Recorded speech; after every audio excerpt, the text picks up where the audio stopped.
Week 20 of the 2023-2024 NBA season is over, which means it's time to run it back. This is Run It Back NBA Week in Review, LA Lakers edition. I'm Brandon Sparks, writer at thepeachbasket.net. This is the show where we recap the week that was for the LA Lakers and then highlight their marquee matchups for the week to come. Let's take a look at the power rankings. Let's start with taking a look at where the team lands on the Peach Basket's objective power rankings this week. The Lakers overall are still at number 17 on our power rankings, so no change from last week. They finished the week at 2-1 after an incredible win against the Bucks, which we will talk about in a second. The Lakers moved up to the number 9 seed in the Western Conference, only a game and a half behind the Mavericks for 8th, 2.5 games behind the Suns.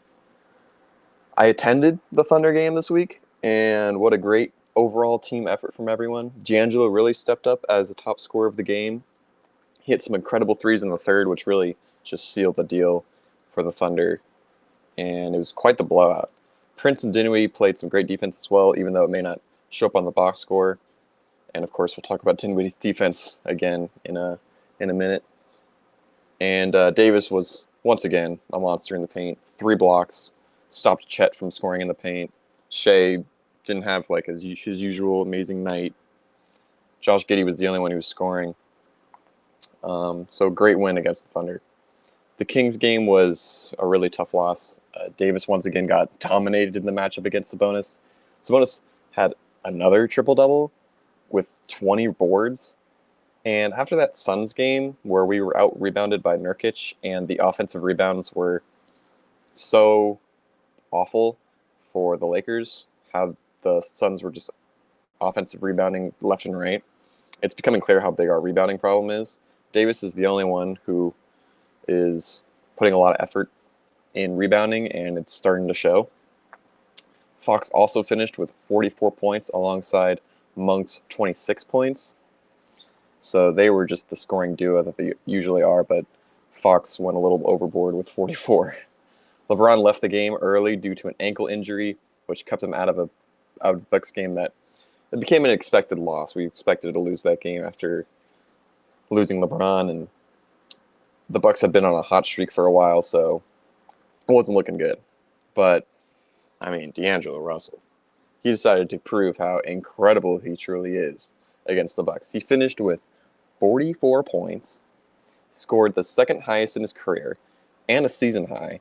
Davis got injured, too, in the shoulder after a really physical layup. Giannis's elbow dug into Davis's shoulder, and that really hurt him, and he was just not getting up and down the court the same way. So D'Lo really had to step up even more in the fourth, and step up he did. He had 8 points in the final minute and 13 seconds of the game. We won the game by 1 point, alongside a block from Dinwiddie on the game-winning shot by Damian Lillard, which was incredible. I think he's really buying into the defensive mindset that we clearly need, considering Gabe Vincent has been out and D'Angelo has been carrying a lot on the offensive end, along with Austin Reeves just not being a great defender. Dinwiddie has become that defensive-minded guard, which we really appreciate. And D'Lo is clearly proving to the haters and people who wanted to trade him how valuable he is, especially after this quote from him. "With my craft, with my talent on the floor, I've always felt like I was capable of doing things. Getting hot makes it a little more exciting throughout the game. Off the floor, you all obviously know what I've been through. Public humiliation has done nothing but molded me into the killer that y'all see today. And I never lack confidence. I never fear confrontation. I want all the smoke." What a banger quote. Now let's look at the top performers, the best to do it in the key categories for the Lakers this week. LeBron led the team in points with an average of 25.3. D'Lo led the team in three-pointers made with 4.5, tying his career high of 9 threes made in the Bucks game. LeBron had 9.7 field goals made on average, which was the most on the team for the week. Anthony Davis averaged 11.8 rebounds along with 2 offensive rebounds and 9.8 defensive.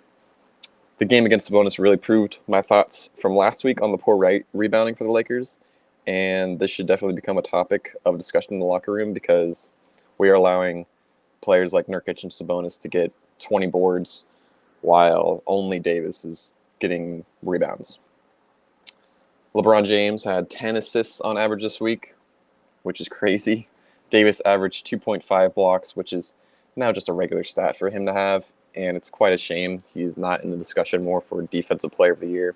I respect how insane the Timberwolves have been on the defensive end, and it's clear Rudy Gobert is the clear favorite, but I feel like there should be more talk about how great Davis has been, even though the Lakers' defense, overall, their defensive efficiency hasn't been some of the best in the league. LeBron led the team in steals with 1.7, and the best game score average for the Lakers this week, you can guess it, goes to LeBron James, who had 24.7. Now let's go into the week ahead, week 21. It's very rough. The team can't seem to catch much of a break, as the last 2 weeks have been really hard already. On Sunday, they play the number 1 seed Timberwolves, who luckily they don't have Karl-Anthony Towns, which gives the Lakers a better chance. But Davis and LeBron are both questionable for the game, so it'll be dependent on D'Lo again if they don't end up playing. Considering how important every game is now, though, hopefully one of them will pull through. I expect most likely LeBron to play, but time will tell. The Lakers play against the Sacramento Kings again on Wednesday, and if Davis is good to go, hopefully he will finally get a win against Sabonis in his career. I believe he is 0-9 against Sabonis in his career, which is a crazy stat. And if we cannot get the confidence to beat the Kings, if we can't prove to ourselves that we can beat the Kings, then we're just probably going to lose to them in the play-in tournament. On Saturday, another matchup against Golden State. Curry is hurt at the moment. He's currently unlikely to play on Wednesday this week, and then the next game after that, I believe, is on Saturday.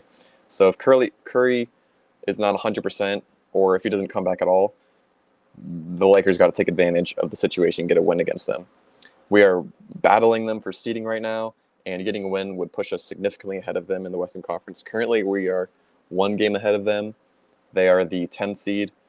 After last week, we were the 10 seed, so it's really a battle of just who's going to be the 9 and 10 seed at the current moment, which is not something we enjoy doing. I see the Lakers going 2-1 this week. I believe Davis can finally stand up to Sabonis and get a win against them for once. The Timberwolves game is the loss, as LeBron and Davis are questionable, and if they do play, they will not perform their best. Watching the Bucks game after Davis got injured was really hard to watch, and I almost wanted Jackson Hayes in the game more than Davis because of how hurt he was playing. The Warriors game, I believe, will be a win, as LeBron seems to have their number. He seems to be able to coach better than Darvin Ham most of the time. So I think he can coach us through a Warriors win yet again. Even though the last game went to double overtime and we barely squeaked a win, I still believe we can get a win, especially if Curry is not 100%. Let's end it with full court press. I'll end with a quick look at Lakers news. We call this full court press. I just type in Los Angeles Lakers and see if anything interesting and worth talking about comes up on page 1. Today there's 2 articles that caught my eye.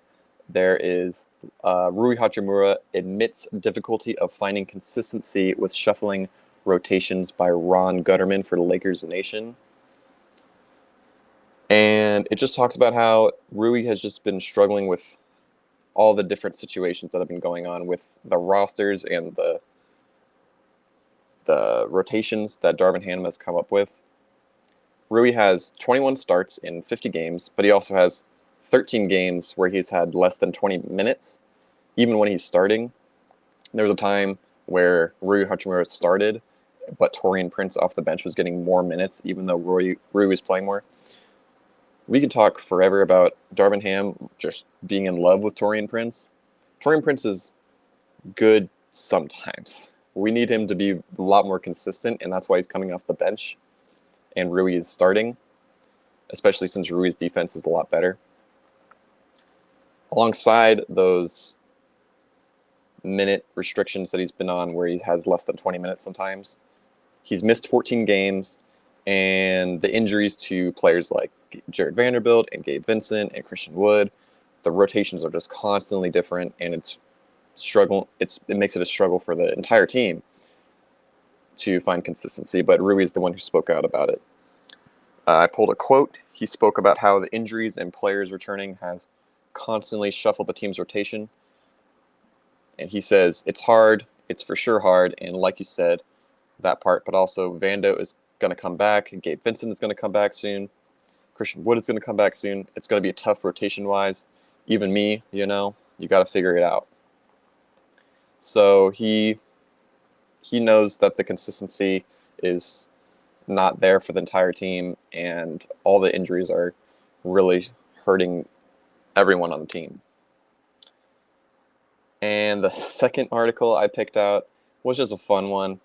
If you have been on social media the last couple days, you can see that LeBron at the Bucks game was sitting next to Jeannie Buss and Linda Rambis, and he was just having a talk with them, and you can clearly see him mouth the words Happy International Women's Day to both of them, and they all kind of hug him a little bit. This article is LeBron James was having a great time on the sideline during Lakers-Bucks by Liam McOne. I hope I said that right, for the big lead. And you could just see LeBron just talking to Jeannie and Linda Rambis, and they're all kind of hugging him a little bit and just cracking jokes with both of them. And you can see him clearly mouth the words that people have figured out, Happy International Women's Day. And they're also surprised by him saying that. And I think that's just a hilarious thing to see LeBron doing while such an important game is going on in the background. And that's it. Week 20 of the Lakers 2023-2024 NBA season is in the books. Join us next week after week 21 when we once again run it back.